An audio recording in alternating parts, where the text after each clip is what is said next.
YouTube. So this video today, a bit of a stubborn title and something I heard a lot when I was growing up, unfortunately, and that is no means no, and angry pointy sort of face for this obviously this video intro. And like I said, no means no. It's something that I end up saying to customers and they get rid of me. It's as simple as that. But I walk away, thinking to myself, well, you know, no means no, and I'm no worse off, if I'm being honest with you.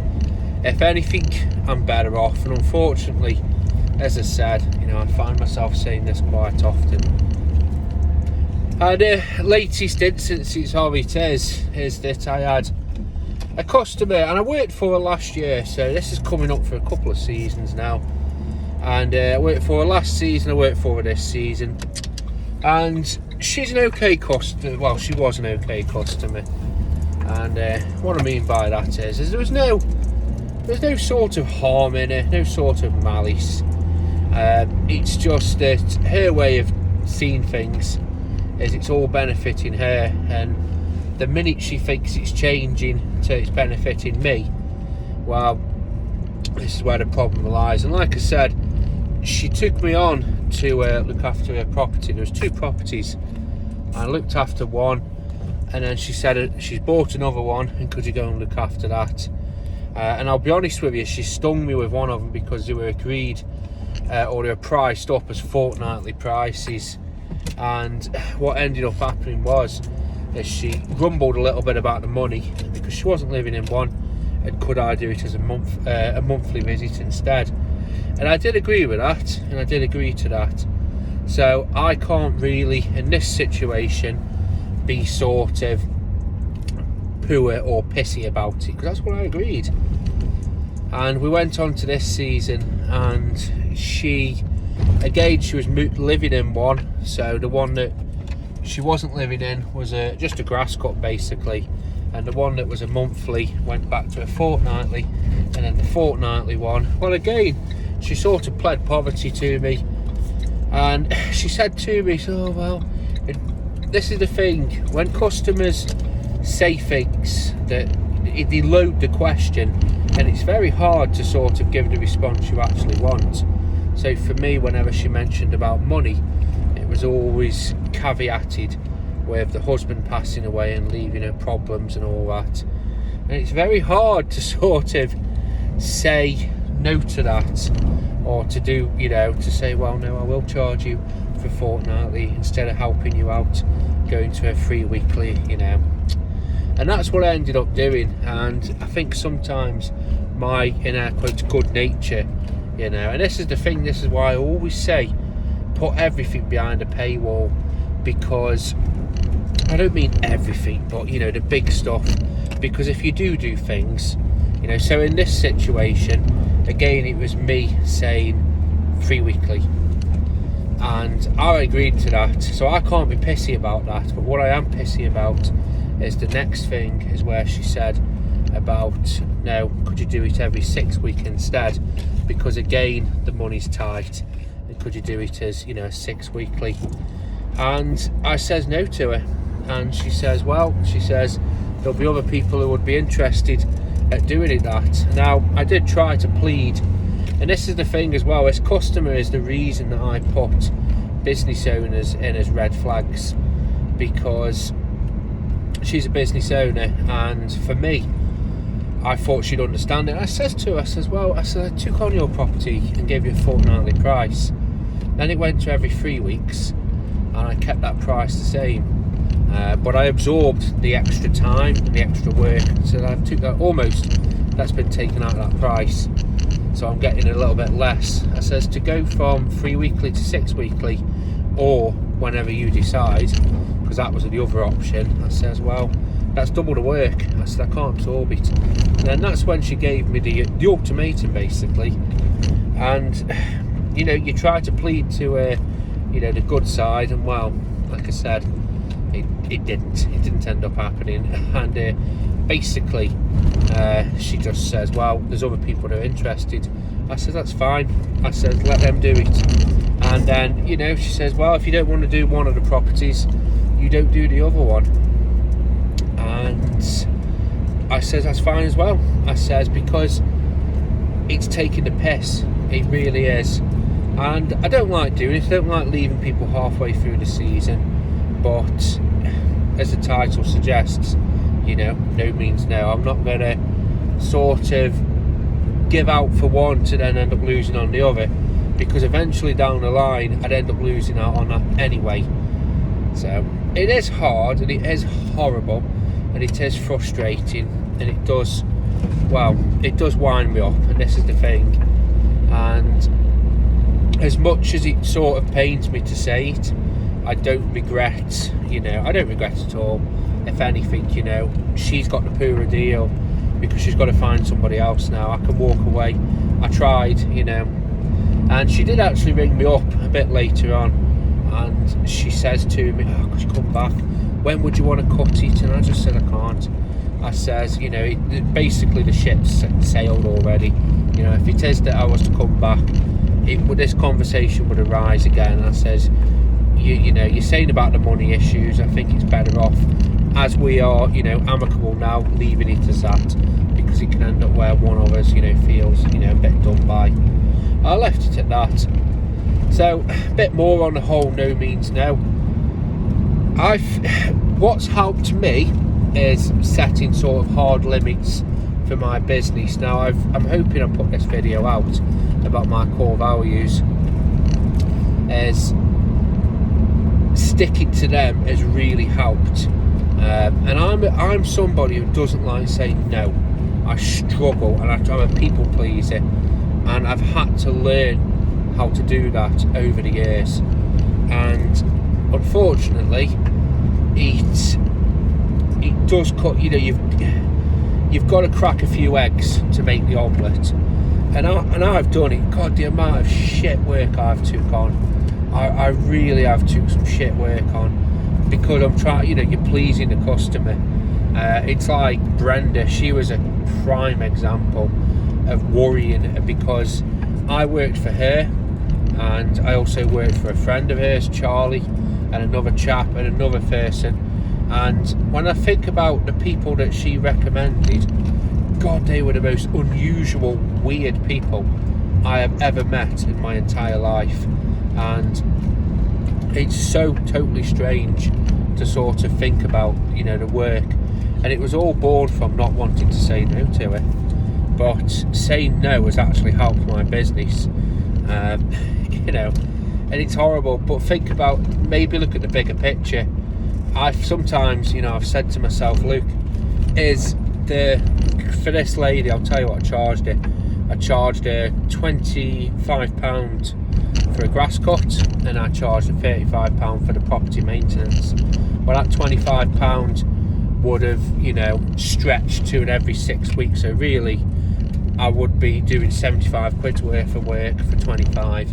And her property that was done on a fortnightly at 35, well, realistically, it won't be long before she chips away at that. It won't be long before she says, oh, could you do that, you know, every month? So I'd be doing, you know, 50 quid's worth of work for 25. So realistically, thinking about it, if I stay with it, I'd end up losing money in a weird sort of roundabout way. So just think to yourself, what are the limits for your business? And I've said no a lot. It's like with Brenda. She fundamentally, the work wasn't that bad. It wasn't amazing. I remember one highlight, and for the OG fans out there or viewers, bringing up Brenda, always just, you know, tear to the Jap's eye, but in the most horrific Vietnam flashback style. And I remember one job for her. It was a summer day, hot day, so the ground was hot, hands and knees weeding, and as you can imagine, you know, beautiful sight. And I was hands and knees weeding the border, and you know, her and her friends, Charlie, was in the conservatory, you know, just Pims or whatever it was, or whatever she provided, and finished the job. Patio looked really good. And I always used to think to myself, God, these weeds come through really quick. and it's a sort of patio where it's got quite a sort of thick grout lines, and I always just think, God, these weeds come from really, really quick. And what ended up happening was as she finished paying me, her husband opened the kitchen window and he had a plate of birdseed and he threw it like across the whole patio, obviously to feed the birds, and that's fine, that's their house. But then I just thought, shit, that's where the weeds come from. And I just know the next time I come, I'd have to go to her. And also the problems of the stress and the faffing and also the controlling nature. And I'll tell you about another thing in a bit. It's killing with kindness sort of thing. She probably thought she was doing me a favour by recommending and telling people what I charged, and oh, Sam will do that, £20 an hour.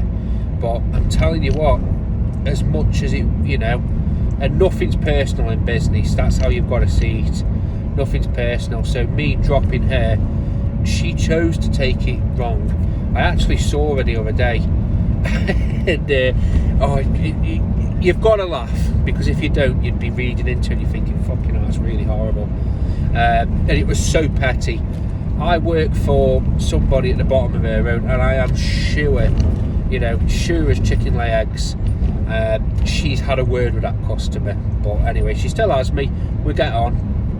And I was doing some work for the customer, and her husband got out of the car and he raised his arm up, and she like appeared behind him, like, and then pulled his arm down and was berating him over something. And I thought, Jesus Christ, is this the world that this bloke lives in? So that was quite funny as well.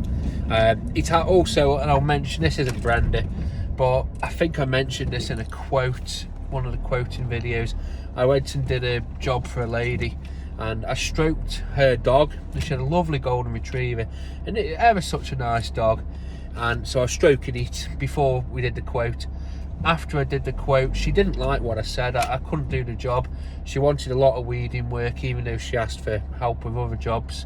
Never mentioned the weeding. So on the way out, I went to stroke the dog, and this woman pulled the dog back before I could stroke her and gave me a dirty look. And I thought, Jesus Christ, like, what world do you live in? And I felt sorry for the dog. So I'll finish up this conversation, like I said, by talking about killing with kindness, or doing one good thing, it realistically screws somebody up. There's a gardener in my area, and he's a nice guy actually. He's not a job and knocker, but he's trying to get on his way. But I think he's got various things that just push him back. I don't know. And as I said, he's an alright guy, and he charges £15 an hour. And from what I can see, he doesn't do a bad job. He's just trying to, he's later on in life, so I think he is retired, or he took early retirement, and he's just trying to sort of basically get on in his gardening journey. He knows his plants, he knows the Latin names, and he's a grafter. But I think what's killing him, and I think he's even admitting it himself, because he gets a lot of Facebook recommendations. I think he's done a lot of work for like Facebook mums, and credit to them, they always tag him. So whenever people, whenever it comes up that people need a gardener in the local area, they will always tag him. Such and such, Joe Blogs is his name, it isn't. He does a fantastic job. Go to him. He'll look after you. Well, that's what they should be saying. What they actually say, and this is why I'm saying about, almost killing with kindness, is go to Joe, he's the cheapest around, go to Joe. He was cheaper than everybody else, cheapest gardener I've had. And I think even he realises it, that what they're doing is they're absolutely bollocksing his business up. Because admittedly, Facebook, I have good and bad opinions on Facebook, but Facebook already, for the majority of people, is a race to the bottom.